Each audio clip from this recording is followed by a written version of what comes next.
जिस तरह जीवन एक सत्य है, ठीक प्रत्येक व्यक्ति को ये भी भली भांति पता है कि मृत्यु भी एक ऐसा सत्य है जिसे कोई जितना मर्जी झुठला दे, परंतु इसे बदला नहीं जा सकता।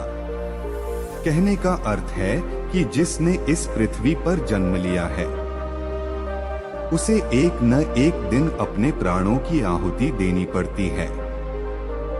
इस बारे में हम में से बहुत से लोगों ने कई बार अपने बड़े बुजुर्गों से कहते सुना होगा कि मृत्यु के बाद मनुष्य शरीर की आत्मा 13 दिनों तक अपने घर में रहती है। मगर ऐसा क्यों? इस बारे में क्या किसी ने सोचा है? अगर नहीं तो चलिए आज आपको इससे संबंधित जानकारी बताते हैं और जानते हैं कि आखिर क्यों मृतक शरीर की आत्मा 13 दिनों तक अपने घर में भटकती रहती। साथ ही साथ ये भी बताएंगे कि 13 दिनों तक मृतक के नाम का पिंडदान क्यों किया जाता है। बता दें कि गरुड़ पुराण में इस बारे में विस्तार से बताया गया है। गरुड़ पुराण में बताया गया है कि जब किसी व्यक्ति की मृत्यु होती है तो यमराज के यमदूत उसे अपने साथ यमलोक ले जाते हैं। यहाँ उसके अच्छे और बुरे कर्मों का हिसाब होता है और फिर 24 घंटे के अंदर यमदूत उस प्राणी की आत्मा को वापस घर छोड़ जाते हैं। यमदूत के द्वारा आत्मा को वापस छोड़ जाने के बाद मृतक की आत्मा अपने परिजनों के बीच भटकती रहती है और अपने परिजनों को पुकारती रहती है, लेकिन उसकी आवाज को कोई नहीं सुन पाता। यह देखकर मृत व्यक्ति की आत्मा बेचैन हो जाती है और जोर जोर से चिल्लाने लगती है। इसके बाद आत्मा अपने शरीर के अंदर प्रवेश करने की कोशिश करती है, लेकिन यमदूत के पास बंदिश होने के कारण वह मृत शरीर में प्रवेश नहीं कर पाती। इसके अलावा गरुड़ पुराण की माने तो जब यमदूत आत्मा को उसके परिजनों के पास छोड़ जाती है तो उस समय उस आत्मा में इतना बल नहीं होता कि वो यमलोक की यात्रा तय कर पाए।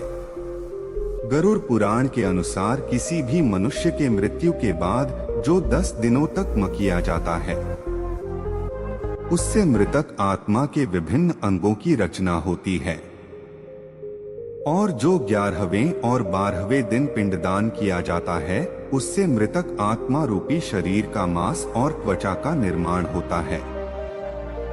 और जब 13वें दिन 13वीं की जाती है तो उस दिन मृतक के नाम का पिंडदान किया जाता है। उसी से ही वो यमलोक तक की यात्रा तय करते हैं। अर्थात मृत्यु के बाद मृतक के नाम का जो पिंडदान किया जाता है, उसी से ही आत्मा को मृत लोक से यमलोक तक यात्रा करने का बल मिलता है।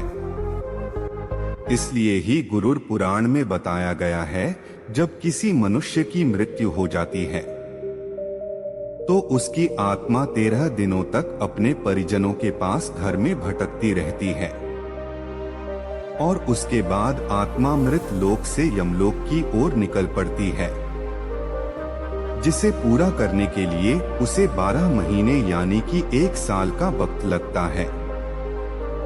इतना ही नहीं, मान्यता के अनुसार 13 दिनों तक मृतक के नाम का किया गया पिंडदान उसके 1 वर्ष के भोजन के समान होता है। इसके अलावा बता दें, अक्सर लोगों के मन में ये सवाल भी जरूर आता है कि अगर किसी मृत व्यक्ति के नाम का पिंडदान नहीं किया गया तो क्या होता है। तो दोस्तों, आपको बता दें कि इसका भी वर्णन गरुड़ पुराण में किया गया है। जी हाँ, जिस मृतक व्यक्ति का पिंडदान नहीं किया जाता, यमदूत उसे 13वें दिन जबरदस्ती घसीटे हुए यमलोक की ओर ले जाते हैं और मृतक व्यक्ति की आत्मा को इस दौरान काफी कष्ट उठाना पड़ता है। इसलिए हिंदू धर्म में मनुष्य की मृत्यु के बाद 13 दिनों तक पिंडदान करना आवश्यक माना गया है।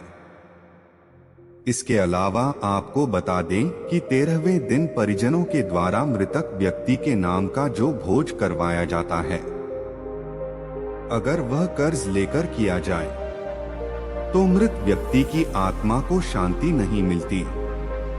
इतना ही नहीं, गरुड़ पुराण में यह भी बताया गया कि जो व्यक्ति जीवित रहते हुए अच्छे कर्म करता है, मृत्यु के बाद उसकी आत्मा को यात्रा के दौरान यमदूत कोई कष्ट नहीं देते, और जो व्यक्ति बुरे कर्म करते हैं उसकी आत्मा को यमदूत यात्रा के दौरान कई यातनाएं देता है और आत्मा को कई कष्ट भोगने पड़ते हैं।